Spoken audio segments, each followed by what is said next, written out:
নমস্কাৰ আজি আমি মেট্ৰিক চেপ্টাৰ এক্সাৰসাইজ 3.1 ৰ 4 নম্বৰ কোৱেশ্চনটো সমাধান কৰিম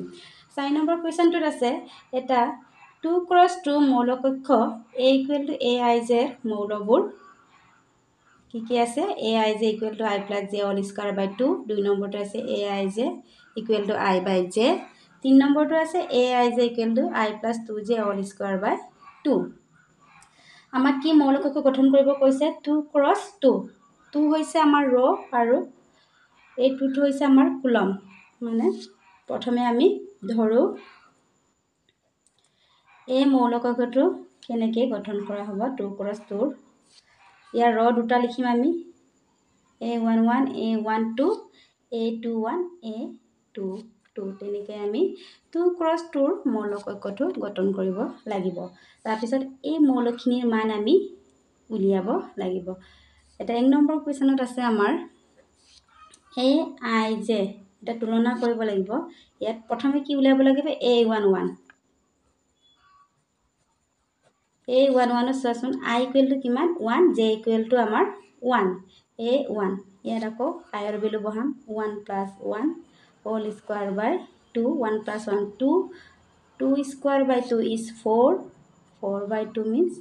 2 তেনেকৈ আমি আকৌ a12 উলিয়াম a12 i = 1 j = 2 1 + 2 whole square by 2 1 + 2 whole square is 3 3 square by 2 3 square is 9 by 2 ঠিক তেনেদৰে আমি আকৌ a21 উলিয়াম a21 i ৰ মান 2 আৰু j ৰ মান 1 2 + 1 ইয়াতে বহাম আমি 2 + 1 3 3 square is 9 by 2 ঠিক তেনেদৰে আমি আকৌ a22 উলিয়াম এটা i ৰ মান 2 j ৰ মান 2 তেনেহলে ইয়াত আকৌ বহাই দিম আমি কিমান আছে 2 + 2 whole square by 2 2 + 2 is 4 4 square is 16 16 by 2 is 4 এটাকে এই মানবোৰ আমি এটা উলিয়াৰ পিছত আমি এইখিনিত বহাই দিম মৌলকক্ষটো এটাকে নিৰ্ণয় মৌলকক্ষ কি আছে a11 কিমান পালো আমি 2 a12 কিমান পালো আমি 9 by 2 a21 কিমান পালো আমি 9 by 2 আকৌ a22 কিমান পালো 4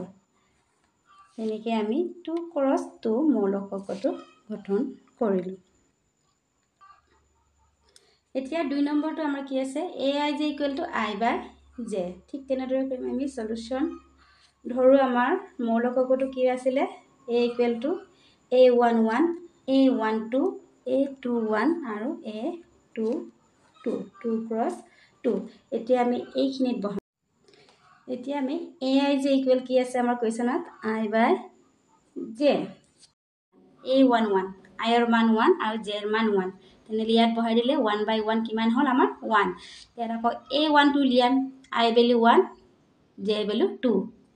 ইয়াত বহাই দিছো 1 by 2 ঠিক তেনেদৰে আমি a21 উলিয়াম i ৰ মান 2 j ৰ মান 1 2 by 1 = আমাৰ 2 ঠিক তেনেদৰে a22 উলিয়াম a22 i value 2 j value 2 2 by 2 is 1 এতিয়া আমি এইখিনি মান আমি কত বহাম এইটোতে এটা আমাৰ নিৰ্ণয় মৌলকক্ষটো হ'ব a11 কিমান পালা 1 a12 কিমান পালা 1 by 2 a21 কিমান 2 আৰু a22 কিমান 1 তেনেকৈ আমি উলিয়াব লাগিব এটা 3 নম্বৰ কোৱেশ্চনটো আছে আকৌ aij = i + 2j all square by 2 এটো তোমালোকে নিজে ট্ৰাই কৰি চাবা তাৰ পিছৰখিনি মই নেক্সট ভিডিঅ'ত আপলোড কৰিম